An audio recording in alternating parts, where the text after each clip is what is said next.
is differentiated from typical grafting, which is a lot of times is called bench grafting, which would be something you would do in the spring. And I teach a spring grafting class at a variety of locations in Wisconsin, usually in March. And with bench grafting, we take usually seedlings or small rootstocks, and I'll explain some of the terminology as we move on.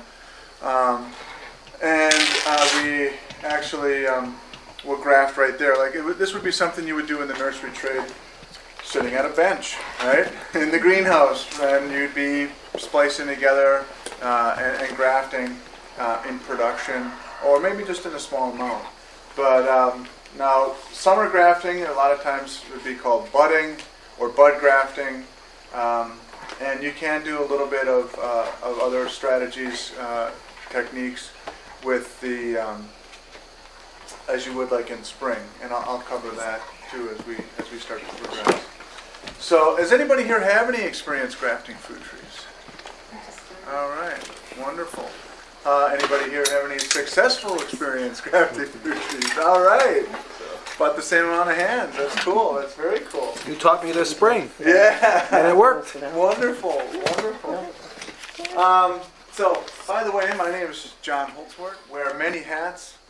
I call myself a wild forager. I'm also a broom maker, a beekeeper, a fruit tree enthusiast, all-around plant nerd. So, love a men's workshop mentorship too. Is that right? Yeah, I'm also the training director for the Mankind Project in Wisconsin. So I help to organize men's empowerment weekends. So if you're a guy and you're looking to join me, we have a men's weekend coming up at the end of September. It's going to be powerful. Thanks for asking about that. So yeah, it's definitely good to. I find it's good to educate myself on a lot of different levels. It's one thing that can never be taken away is my skills, right? So, what is grafting? It's basically just a number of techniques where we're taking the stem with leaf buds and we're inserting it into the stock of a tree. Right? And so this is just a little illustration from a university extension that shows one method of grafting. So, and that's an old school way of doing a bark graft, which would be something that would be done more in spring. Why would we want to graft? Right? Well, the biggest reason is some varieties don't come true from seeds. So if you have that wonderful Honeycrisp apple that you got, and you think you're going to plant the seed and you're going to have a Honeycrisp apple tree, not true. Because there's so much genetic variability going on, all the pollen floating around, it's really a shake of the dice. Now, some fruit trees will be close to the parent. A lot of your stone fruits will be fairly close, but not exact. So, which is why we want to take a cutting. We want to take that genetic material and graft it. We want to attach it to another tree, a seedling, etc. We're cloning, basically. We're cloning plants without any laboratory Frankenstein stuff. So.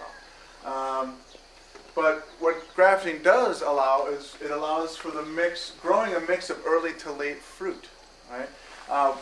In Sheboygan, where I live, I have a list of people that I go around and I collect apples and pears from.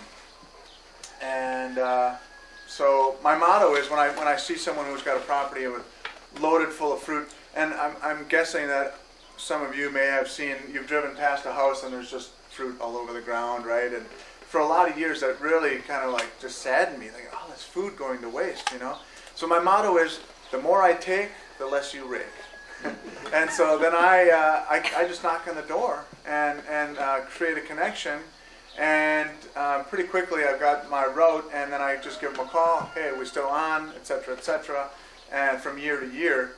And then I collect all this fruit, and I go to the cider mill and I squeeze, have these squeezed into cider. Or sometimes I make applesauce, pear sauce, canning, stuff like that.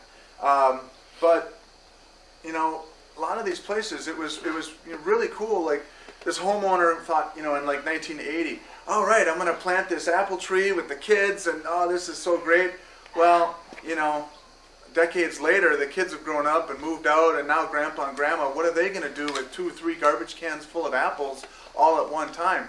But if you had a mix of early to late fruit, it wouldn't be so overwhelming. You would have, oh, this branch came on in the end of July and maybe early August, and then this one in mid-August, and then as it rotates around the tree, you have a little more ease in dealing with the harvest. Yeah. Would you ever recommend dwarf and semi-dwarf trees for that same reason, or so you don't overwhelm with yield? Or? Yeah, and I'll talk more about dwarfing varieties when we talk about rootstocks in a minute. So, achieving cross-pollination. Now, some varieties need another pollinator to get that different genetic strain of pollen. Japanese plums, right?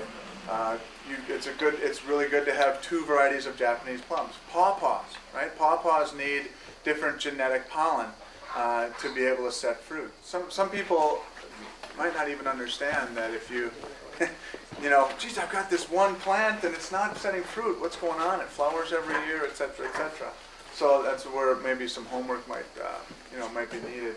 But if you have limited space, but you want to grow a fruit tree, that's where multi-grafting that tree is really ideal. If you live in the city and, geez, my lot is only so big, that's where, a dwarf tree or semi-dwarf and multi-grafted really might help you cram more varieties, more diversity into your space. And as all you probably know, as permaculturists, diversity is the key. Monoculture is not really what we're looking for. We want variety. So, foiling frost with different bloom times. So in Wisconsin, apricots are notoriously difficult to get to fruit. So, because a lot of times, apricots bloom real early in the year, and then we get late frost that'll come through and zap those blossoms, and then there goes your whole apricot crop, right?